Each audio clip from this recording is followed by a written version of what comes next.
호세야 5장입니다. 호세야 5장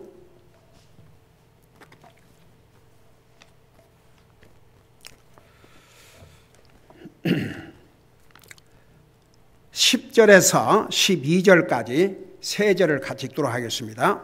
10절에서 12절입니다. 같이 읽습니다. 시작. 유다의 통치자들은 경계를 옮기는 자들과 같았으므로 내가 내 진노를 그들에게 물같이 부리라. 에브라임은 자진해서 그 명령을 따라 걸었으므로 압제를 당하고 심판을 받아 부서졌도다. 그러므로 내가 에브라임에게는 좀같이 되며 유다 집에게는 썩게 하는 것 같이 되리라. 아멘. 앉으시기 바랍니다.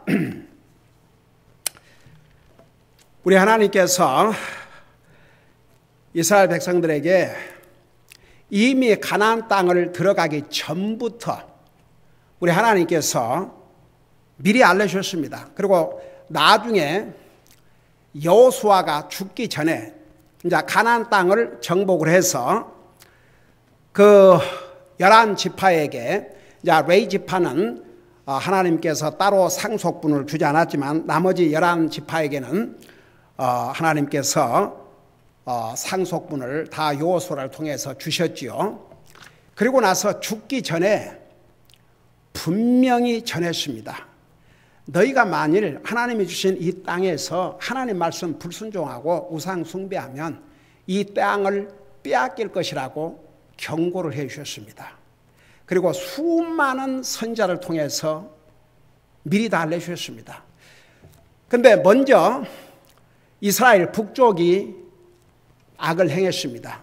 남쪽 유다가 그래서 북쪽이 망한 것을 보면서도 그 본을 받았습니다. 그러니까 보세요. 좋은 것은 본받지 아니하고 나쁜 것은 쉽게 본받는 게 사람이에요. 왜냐하면 우리 속에 죄의 속성이 있기 때문에. 자, 그래서 이제 그 9절에서 지난 수요일 날 9절을 배웠죠.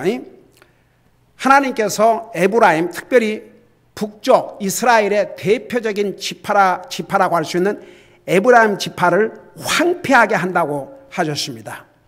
그리고 그것을 미리 다 알려주셨죠. 근데 10절에 보니까 유다의 통치자들의 부패를 여기서 말씀하고 있습니다. 여기 보니까 유다의 통치자들은 경계를 옮기는 자들과 같았으므로 내가 내 진노를 그들에게 물같이 부으리라. 유다를 다스리는 통치자들이 경계를 옮기는 자들과 같이 되었다, 이렇게 말씀하고 있습니다. 자, 그 의미가 무엇인지 잠시 후에 설명할게요. 우선 성경에는 우리 하나님께서 경계 지역을, 그 경계를 옮기지 말라고 많이 말씀해 주셨습니다. 몇 군데를 보면 여러분 잠깐 신명기를 펴보시기 바랍니다. 신명기 19장 14절, 신명기 19장 14절에 보면 이런 말씀이 있습니다.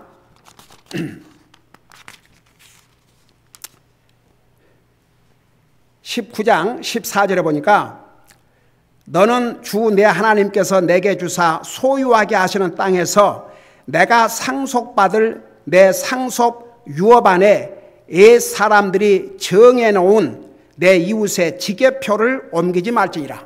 이 지계표라는 게 경계 구역을 의미하고 있습니다. 이렇게 하나님께서 옮기지 말라고 그랬어요. 그 다음에 27장 17절, 똑같은 신명기 27장 17절을 보시기 바랍니다. 신명기 27장 17절에 보면 이런 말씀이 있습니다.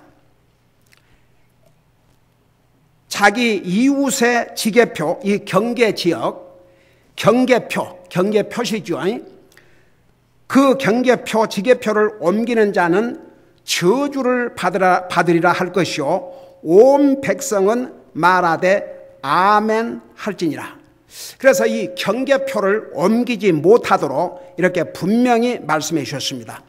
여러분, 잠언 22장을 잠깐 보시기 바랍니다. 잠언 22장, 거기서도 이 경계 표를 옮기지 말라고 분명히 말씀하셨습니다. 잠언 22장 28절입니다. 22장 28절에 보니까 내 조상들이 세워놓은 옛 지계표를 옮기지 말라. 경계표를 이렇게 딱 구역을 정해 놓았는데 그 표시를 옮기지 말라고 이렇게 말씀해 주셨습니다. 그 다음에 똑같은 잠언 23장 10절에 보면 오래된 지계표를 옮기지 말고 아버지 없는 자들의 밭에 들어가지 말라. 여러분 보세요. 왜 경계표를 옮기지 말라 그런 줄 아세요? 그 경계표를 옮기는 것은 다른 사람의 소유를 도적질하는 것이나 마찬가지입니다. 한번 생각해 보세요. 이스라엘 백성들에게 땅을 분배해 주었습니다. 그래서 여기서부터 어디까지는 어느 지파 누구의 땅이다. 그게 다 표시를 해놨어요. 근데 유다의 통치자들이 뭐 밤에 나갔든지 언제 나갔든지, 예를 들어서 유다의 통치자들이 있는 자기들이 소유하고 있는 땅이 있다고 하십니다.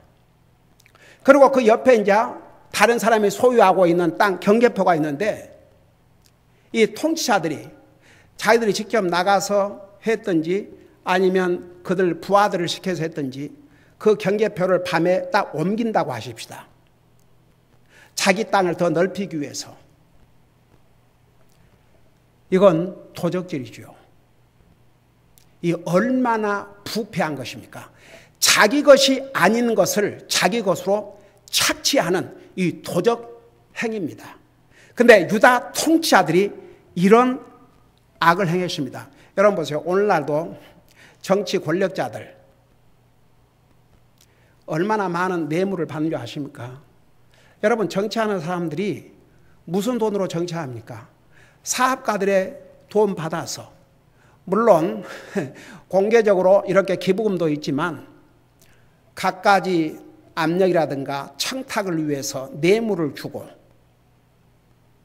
한마디로 말하면 이 정치 권력자들은 그 뇌물이 자기 것이 아닙니다.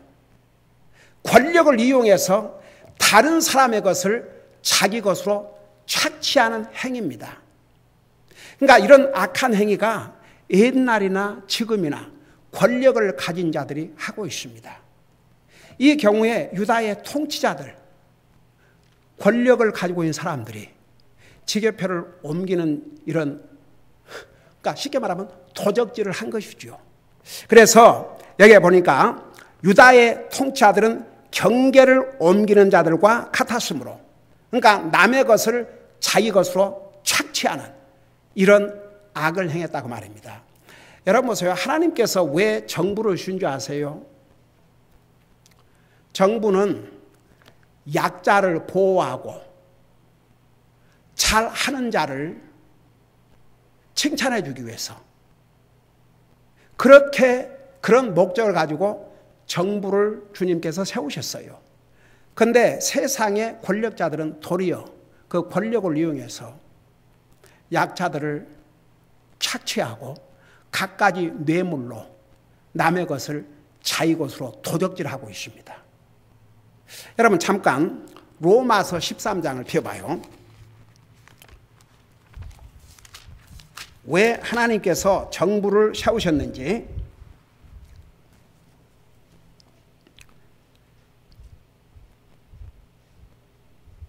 여러분 로마서 13장에 보면 1절부터 보세요.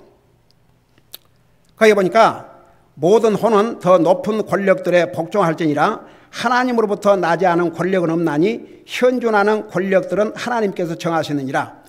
그러므로 누구든지 권력에 거역하는 자는 하나님의 규례를 거역하나니 거역하는 자들은 스스로 정죄를 받으리라. 자, 하나님을 두려워하고 하나님의 원리 위에 세워진 정부에게는 우리가 순종해야 됩니다. 여러분 항상 하나님과 사람, 하나님과 정부, 하나님과 어떤 두 가지에서 택해야 된다면 항상 하나님을 먼저 택해야 됩니다. 정부도 다를 게 없습니다. 여러분, 공산국가에서는 마음대로 예수님 믿고 할 수 없습니다. 그러니까 목숨을 걸고 공산국가에서 예수님을 못 믿게 해도 그걸 대항해서 믿다가 순교당하고 하지 않습니까? 근데 이제 여기는 정부가 정말 하나님의 기름 부음 받은 정부답게 원래 하나님께서 정부를 세우신 그 목적을 잘 하고 있을 때 복종하라고 그랬습니다. 그러면서 보세요. 3절에 보니까 치리자들은, 그러니까 다스리는 자들은 선한 일이 아니라 악한 일에 대하여 두려움이 다나니 그러므로 내가 권력을 두려워하지 아니하려느냐. 선한 것을 행하라. 그러면 바로 그에게서 내가 칭찬을 받으리니. 그러니까 정부를 세우신 목적은 악한 자를 징계하고 선한 자를 격려하고 상급을 주고, 그게 정부가 할 일입니다.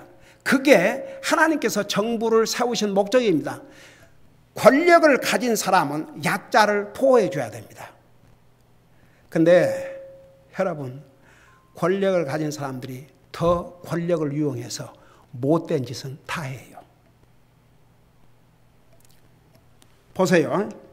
4절에 보니까 그는 너를 위한 하나님의 사역자로서 내게 선을 베푸느니라. 여러분, 정부도 하나님이 세운 기관이기 때문에 그 정부를 세우신 하나님을 두려워할 줄 아는 정부가 돼야 됩니다.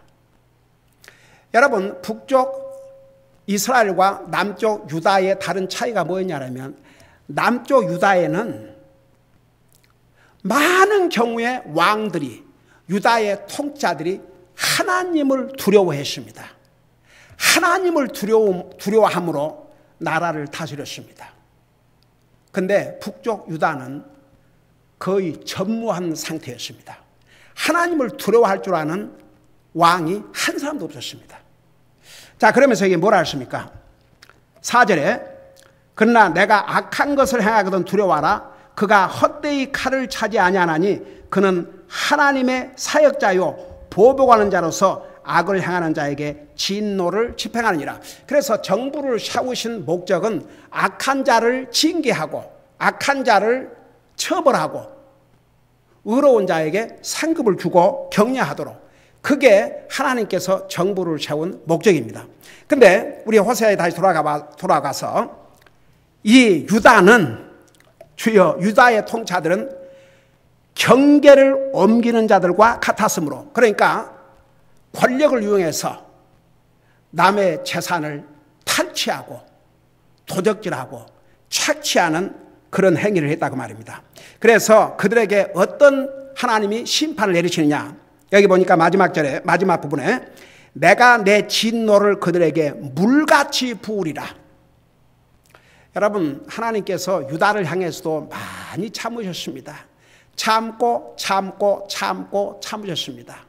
근데 하나님께서 심판을 딱 하시면 여기에 내가 물같이 부르라 그 말은 중단하지 않고 한꺼번에 단번에 멸망을 시키겠다는 그런 의미입니다.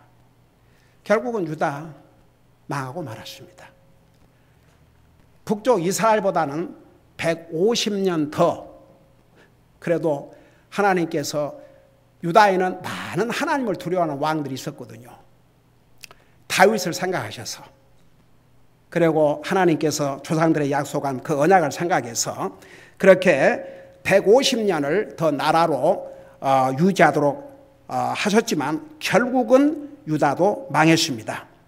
그 다음에 이제 11절에 보면 여기에 자꾸 에브라임, 북쪽 이스라엘을 대표할 만한 그런 지파였기 때문에 에브라임 그러면 그냥 이스라엘이라고 생각하면 됩니다. 그래서 11절에 보니까 에브라임은 자진해서 그 명령을 따라 걸었으므로 압제를 당하고 심판을 받아 부서졌도다. 자, 에브라임이 자진해서 스스로 그 명령을 따라 걸었다는데 무슨 명령인가? 여러분 보세요. 여러분, 솔로몬 왕 아들 르호보암 때 이스라엘 나라가 남북으로 나눠졌습니다. 그래서 10지파 반, 그러니까 유다 지파를 빼고 유다 지파와 므낫세 반 지파를 빼고 나머지 10지파 반이니까 이건 그냥 다수 12지파에서 10반이니까 얼마나 거대합니까? 그쪽이 다 북쪽으로 갔습니다. 근데 그 북쪽의 첫 왕 여로보암이 원래는 솔로몬의 종이었습니다. 근데 그가 반기를 들다가 쫓겨났지요. 이집트로 도망가 있었습니다. 근데 나중에 솔로몬이 죽었다는 말을 듣고 그 이스라엘이 여로보암을 오게 했고, 그리고 르호보암 왕에게, 솔로몬 아들 왕에게 가서 아버지 솔로몬이 백성들에게 너무나 많은 짐을 부과했는데 좀 그 짐을 가볍게 해달라고 부탁을 했습니다. 그도 그럴 것이, 보세요. 이 솔로몬 왕 때 예루살렘 성전을 지었습니다. 엄청난 공사였습니다.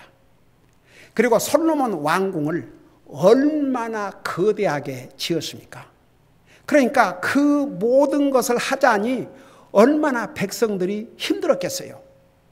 그래서 이 이스라엘 10지파 반이 그 솔로몬 왕의 아들 르호보암 왕에게 아버지 때문에 너무 힘들었는데 그 짐을 좀 가볍게 해달라고 그러니까 그 르호보암 왕이, 유다 왕이 아버지 솔로몬 왕 때에 쉽게 말하면 조언도 해주고 그런 이제 어른들에게 물어봤어요. 그러니까 그 어른들이 뭐라고 대답했습니까? 백성들이 오면 내가 내 아버지 솔로몬보다는 짐을 가볍게 해주겠다. 그렇게 약속하면 계속해서 저들이 왕을 섬길 것이다. 근데 나중에 이 르호보암 왕이 자기와 함께 자랐던 젊은 애들에게 가서 물었어요. 어떻게 하면 좋겠느냐? 그러니까 뭐라고 그랬습니까? 한마디로 말하면 내 아버지 솔로몬이 지워준 짐은 비교도 할 수 없을 만큼, 내 아버지가 채찍으로 너희를 때렸다면 나는 정갈로 너희를 때리겠다. 주여, 그 말을 듣고 10지파 반이 우리에게는 더 이상 분깃이 없다. 그리고 거기서 나라가 쪼개졌지 않습니까? 그리고 이제 그 여로보암 종이었던 사람이 이스라엘의 첫 왕이 됐습니다.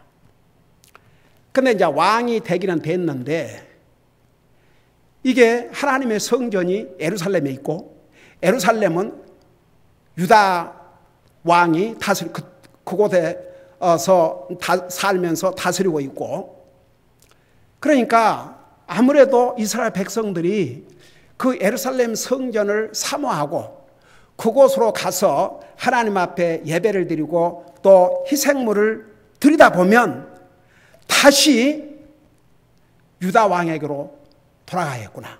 나를 죽이고 다시 유다 왕에게로 돌아가야겠구나. 그래가지고 어떤 생각을 했냐 그러면 아예 10지파 반이 예루살렘에 있는 하나님의 성전에 가서 하나님을 예배하고 희생물을 드리지 못하도록 어떤 악을 저질렀냐 그러면 이런 악을 저질렀어요. 여러분 눈으로 직접 보시기 바랍니다. 열왕기상 12장을 펴보시기 바랍니다. 열왕기상 12장, 열왕기상 12장. 이 여로보암이 결국은 북쪽 이스라엘을 망하게 한 시작이 되었습니다. 이 왕이 어떤 악을 저질렀냐면 이런 악을 저질렀습니다. 그러면서 북쪽 왕으로서 시작을 했습니다. 자, 열왕기상 12장 25절부터 보시기 바랍니다. 거기 보니까 그때의 여로보암이, 그러니까 북쪽 이스라엘의 첫 왕이 올시다. 여로보암이 에브라임 산에 세겜을 건축하고, 여기에 또 에브라임 산이라고 그랬죠. 그러니까 에브라임이 아주 큰 집하고 거기에 중요한 장소들이 많이 있었습니다. 그러니까 에브라임 산에 세겜을 건축하고 그 안에 거하다가, 그러니까 거기서 왕이 살았던 거죠. 거기서 나가 분우회를 건축하고 26절 보세요. 마음속으로 이르기를 이제 왕국이 다윗의 집으로 되돌아가리라. 그러니까 자기가 왕이 됐지만, 10지파 반을 다스리는 왕이 됐지만 두려웠습니다. 결국은 자기를 따르던 이 백성들이 다윗 왕, 다시 말하면 유다 왕국으로 되돌아가겠구나, 그런 두려움을 갖기 시작했어요. 그래서 이 7절에 만일 이 백성이 예루살렘에 있는 주의 집에서 희생물을 드리려고 올라가면 이 백성의 마음이 그들의 주 곧 유다 왕 르호보암에게로 다시 돌아서서 그들이 나를 죽이고 유다 왕 르호보암에게 다시 가리라 하고는, 이것에 관하여 왕이 의논한 뒤, 그러니까 왕이 그 두려움을 자기 측근들과 이제 의논을 했겠죠. 의논한 뒤에 2개의 금송아지를 만들고 그들에게 이르기를 너희가 예루살렘에 올라가는 일이 너무 큰 일이니라. 오 이스라엘아, 너를 이집트 땅에서 데리고 올라온 내 신들을 보라 하니라. 보세요. 이 여로보암이, 여러분, 모세가 이스라엘 백성들 데리고 그 호렙산에, 시내산에 왔다가 그 하나님의 언약의 계명을 받으러 40일 동안 산에 갔지 않습니까? 빨리 내려오지 않으니까 이스라엘 백성들이 이 사람 모세는 어떻게 됐냐 그러면서 아론을 충동질했죠. 그래가지고 뭘 만들었어요? 금송아지를 만들었습니다. 그리고 그가 우리를 이집트에서 데려온 한 신이라, 그리고 그 앞에 경배를 했어요. 여러분 성경 다시 한번 읽어봐요. 잘 기억이 안 나면. 하나님께서 모세에게 뭐라는 줄 아십니까? 이 백성을 완전히 쓸어버리겠다고 그랬습니다. 다 죽여버리겠다고 그랬습니다. 그리고 너를 통해서, 모세 너를 통해서 다시 더 큰 민족을 이루겠다고 그랬습니다. 모세가 하나님 앞에 간구했습니다. 호소했습니다. 만일에 하나님께서 그 크신 권능으로 이 백성을 여기까지 인도하셨는데 여기서 다 한 사람같이 죽이시면 저들이 뭐라고 그랬습니까? 하나님께서 이들을 가나안 땅, 약속의 땅으로 데려갈 능력이 없어서 다 산에서 죽게 했다. 그러고 비난할 거 아닙니까? 이 백성의 잘못을 용서해달라고 빌었습니다. 그래서 하나님께서 이스라엘 백성들을 살려주셨잖아요. 근데 이 여로보암 왕이 똑같이 그 금송아지를 하나가 아니라 2개를 만들었습니다. 그래 놓고 뭐라고 그러냐면, 오 이스라엘아, 이스라엘 백성을 향해서 너를 이집트 땅에서 데리고 올라온 내 신들을 보라 하니라. 2 금송아지를 만들어 놓고 그들이 이스라엘 백성들을 이집트에서 데리고 온 너의 신들이라. 이게 시작부터 망할 징조였습니다. 그러면서 보세요. 29절에 보니까 그가 하나는 베델에 두고 다른 하나는 단에 두었으므로 이 일이 죄가 되었으니 이는 백성이 그것들 중 하나 앞에서 경배하려고 단까지 갔기 때문이더라. 자, 보세요. 자, 이걸 생각하시면서 다시 우리 호세아에 가봐요. 5장 11절에 보면 에브라임은 자진해서 그 명령을 따라 걸었다 그랬는데, 바로 이 명령, 자진해서, 그러니까 하나님 명령은 불순종하고 사람인 왕이 세운 이 명령, 그러니까 2가지 금송아지를, 2마리의 금송아지를 만들어 놓고 이게 이집트에서 너희를 인도해온 신이라, 그 앞에서 희생물을 드리고 경배하라 그러니까 아주 그냥 에브라임 백성들은 자진해서 스스로 그 명령을 따랐다고 그랬습니다.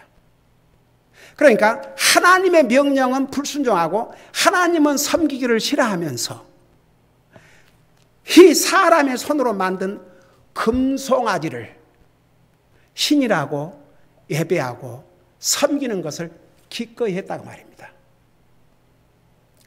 거기에 대해서 이제 하나님께서 심판을 하시는 것이죠.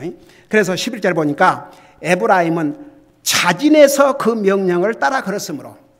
참 이게 보면요, 사람들이 해서는 안 될 것은 아주 잘해요. 스스로 자진해서 해요. 정말 해야 할 일은 하지 않고. 근데 이제 우리가 이 말씀을 우리 믿는 사람들, 하나님 믿는 사람들을 한번 보자고요. 하나님 믿는 사람들 중에서 정말 하나님의 말씀을 willingly, 기꺼이 순종하고 주님을 섬기기를 기뻐하는가? 아니면 마지못해서 하는가? 이게요, 여러분, 하나님은 하나님의 백성들이 자진해서 즐거운 마음으로 기쁨으로 하기를 원하셔요. 마지못해서가 아니고 억지로가 아니고 기쁜 마음으로, 즐거운 마음으로. 여러분, 그 다윗이 하나님의 성전을 짓고 싶었지만 전쟁에서 너무나 많은 피를 흘렸기 때문에 하나님께서 노해하셨어요. 그 대신 다윗은 물자를 준비했습니다. 하나님의 성전을 짓는데 어마어마한 물자가 들어갈 걸 다윗은 알았어요. 그래서 그 물자를 준비를 했는데 성경에 뭐라고 한 줄 아십니까? 그 백성들이 물질을 가져오는데 기쁨으로 willingly, 자진해서 willingly, 나중에는 하도 많이 가지고 오니까 더 이상 가져오지 말라고 할 정도로. 그래서 우리가 항상 구원받은 하나님의 자녀들은 이런 나쁜 일에 자진해서가 아니고 옳은 일, 의로운 일, 주님을 섬기는 일, 주님 말씀을 순종하는 일에는 정말 기쁜 마음으로, 즐거운 마음으로. 근데 이 에브라임, 이 백성 족속은, 에브라임 이 지파는 잘못된 명령을, 하나님은 섬기지 않고 우상을 섬기는 그 명령, 그 왕의 명령을 하나님의 명령보다 더 기쁜 마음으로 자진해서 순종을 했습니다. 그 결과 뭐라 했습니까? 압제를 당하고. 이스라엘 백성들이요, 이제 마지막 완전히 망하기 전에 그 아스리아가 쳐들어와 가지고 다 빼앗아 가고, 그 농작물 다 빼앗아 가고, 가축들 다 빼앗아 가고, 얼마나 그들을 압제하고 괴롭히고 힘들게 했습니까? 근데 보세요. 그런 기간 동안이라도 회개하고 돌아오기를 하나님은 기다리셨어요. 그리고 계속 선지자를 통해서 회개하도록 메시지를 전했고, 근데 그런 어려움을 당하면서도 회개하지 않은 거예요. 이스라엘 백성들이. 얼마나 많은 압제를 당했습니까? 그 다음에 이제 그것으로 끝나지 않았습니다. 심판을 받아 부서졌도다. 이 부서졌다는 것이 뭔지 아십니까? 더 이상 쓸 수 없게 됐다. 완전히 망가져버렸다는 얘기입니다. 더 이상 이스라엘 나라가 존재하지 않게 됐다, 그런 뜻입니다. 결국은 에브라임, 이스라엘 우상 숭배하다가 완전히 망하게 됐습니다. 제가 지난 우리 서영 공부 시간에 로마서를 우리 공부하면서 율법은 우리를 의롭게 만들 수도 없고, 율법은 우리가 선을 행하게 하는 것도 아니지만, 율법은 의롭고 선하고, 율법은 우리에게 죄가 무엇인지를 가르쳐주고, 율법은 죄가 얼마나 죄악적인 것을 가르쳐주면서, 율법은 우리에게 유익을 주는 것이지 율법은 우리를 해를 끼치는 것이 아니라는 것을 설명하면서 제가 그 얘기를 했잖아요. 이 믿는 사람이나 안 믿는 사람들이 공통적으로 하지 말라는 것을 하면 죄로 아는데, 하라는 것을 하지 않으면 죄로도 여기지를 않는다는 거. 여러분 기억나세요? 그래서 특별히 믿는 사람들, 하나님 믿는 사람들은 하라는 것을 안 하는 것이나, 죄라는 것은 하나님의 명령을 불순종하는 것이 죄니까 하지 말라는 것을 하는 건 더 큰 죄고, 하라는 것을 안 하는 것은 죄도 아니고 별 큰 죄도 아니고 이건 우리 사람의 생각이지 하나님의 기준에서는 다르다는 거. 가령 하나님의 자녀들에게 주여 쉬지 말고 기도하라. 아주 쉬운 얘기로 너희는 먹든지 마시든지 뭘 하는지 하나님 영광을 위하라. 이거 다 주님이 주신 명령이에요. 누구에게 주신 명령이냐 그러면 하나님의 자녀들에게 주신 명령입니다. 그러면 그 명령을 불순종하면 그것도 죄거든요.